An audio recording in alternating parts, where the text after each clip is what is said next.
So, my name is Justin, and a year ago, I was actually performing on this exact same stage.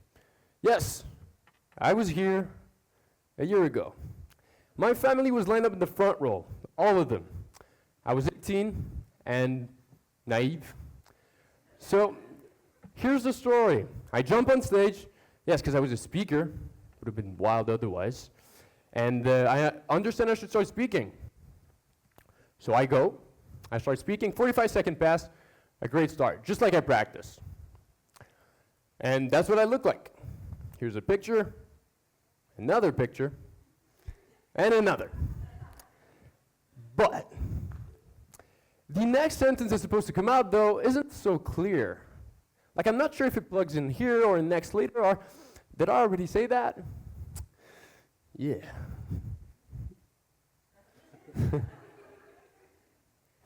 So I lose it. I lost the thread, blank in my mind. I just wanted to connect so deeply with the audience that I forgot and messed up the only job that I came here to do. So again, I froze. Wait, what's the word again? The second I realized I asked this question to myself, panic took control. Full command. And for the next 2 minutes, I stumbled. I tried to get the damn script out, and I missed. And people in your seats started to realize that whatever was going on wasn't planned. And I could see the pain growing bigger in their eyes. And so, to get out of this, I had to scrap the first part of my 3-part talk. And I managed to finish stronger than I started, but I was pissed. I really was disappointed. And I think the audience was glad it was over. So that's 365 days ago. But now you're thinking, well, Justin, if that's the case and it was that bad, why are you even back on stage? Perfect question, by the way. Let me show you why I'm here again and how I came up to the conclusion that this somehow isn't just a reckless gamble, right? So listen, if you won't pay me in cash after the presentation, pay this in attention right now. Consider this to potentially be the key to changing your life for the better. So the principle that I want everybody to leave with tonight is a simple rule. Refuse to disappoint yourself. Now, I made it dramatic, but the point is it makes for good stories. And maybe you don't like writing, but you are the author of your days. So to discredit fears, doubts, limitations, and distractions, refuse to disappoint yourself. I think this single statement can make your life interesting again. And the best part is that you don't even need to ask for permission. And so maybe some of you in this room want to write a book. Start writing. Maybe you need a new business partner. Call, knock, DM. And you go, talk, ask out, crack a not so funny joke. You already know what it takes to live a good life.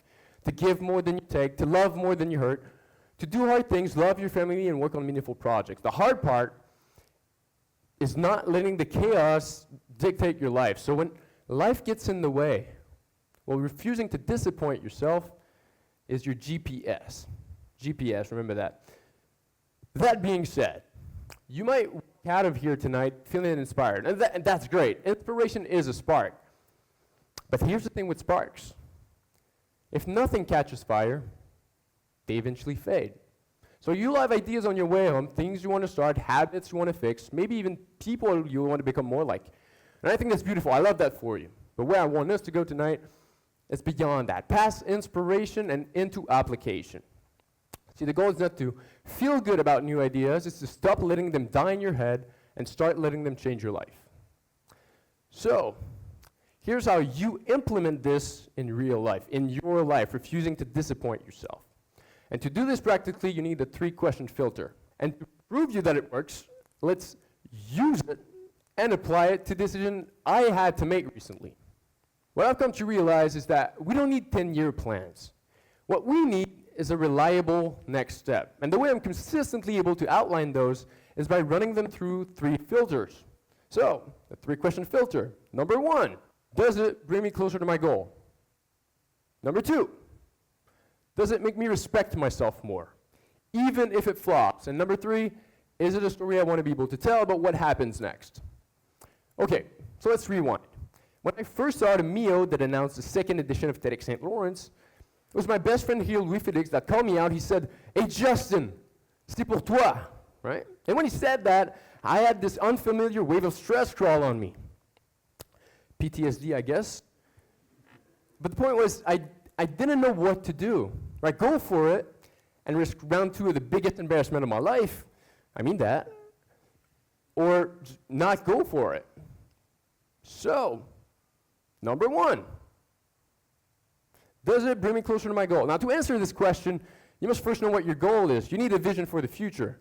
Mine is to live unconstrained. By that I mean, I just refuse to live limited by conditioned fears and stupid doubts. Right? And I'm not trying to be realistic here. I'm going to effing die someday. None of it's going to matter anyway. So in the meantime, I want to be able to express myself in any situation, under any circumstance. I want to be able to speak, write, create useful things, put the bank of timeless videos for those who know me. I just want to use the time I have here, the limited time I have, to become a loud force for good. So does me being here tonight help me get closer to that goal? Well, yes. Number 2, does me being here tonight make me respect myself more?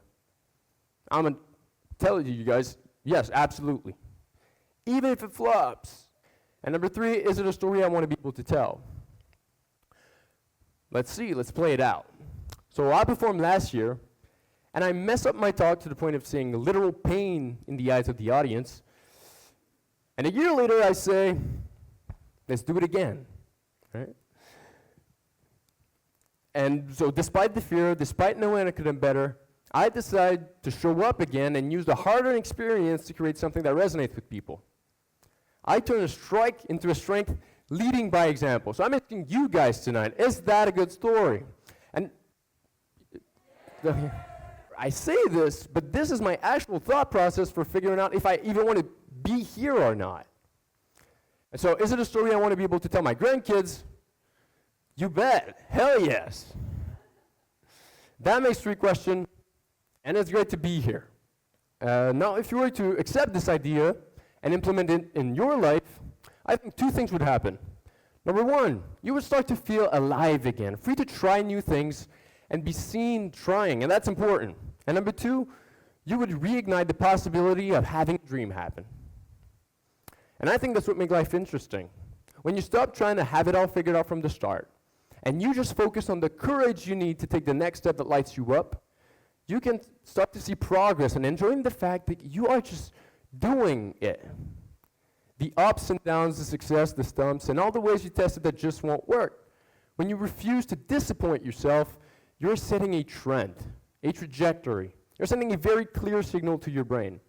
So, my gift to you, the 3-question filter G.P.S. for life decisions. That stands for goal, personal respect, and story. It's a compass partner that helps you point out your next best move, minimizes potential regret, maximizes actual excitement, and makes for good stories you can be proud to call yours. Now I'm not finished. I think the goal in life is to disappoint as many people required to avoid disappointing yourself. And when you do that, I mean when you actually prioritize your own personal respect, you end up earning the ones of the few people that matter most.